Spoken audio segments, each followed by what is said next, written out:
Takole so prvi delavci Maptrada pred nekaj urami v predor Markovec pripeljali del od približno 50 ton materijala, ki ga bodo potrebovali za sanacijo in izvedbo pleskarskih del. Pravzaprav prvih 50 ton, kajti za celotno odstranitev nepravilnega nanosa in ponovno pleskanje ga bodo porabili več 100 ton. Začeli so s poskusnima poljema, še zadnje priprave in čiščenje. Pod vodnim pritiskom s temperaturo nad 75 stopinj ugotavljajo globino obstoječega premaza.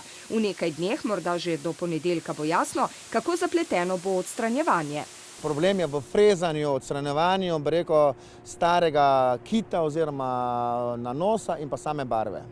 Tako da, ko bomo to odstranili v tisti kakovosti, ki je željeno kot naročnik želi imeti, oziroma nadzor, bo to zadeva normalno stekla. V dobrem tednu naj bi dela nadaljevali s posebnim strojem, s katerim bi odstranjevanje lahko zaključili v 18 dneh, pripravo podlage in ponovno pleskanje pa v dobrih 40 dneh. Več kot 60 delavcev bo v dveh skupinah v pogonu 24 ur na dan, vse do predvidenega zaključka del konec februarja.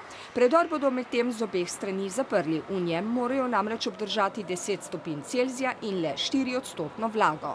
Če bo dobro teklo, v marcu bi lahko začel z izvedbo elektrostrojne opreme, prav tako pa tudi z zaključnimi deli.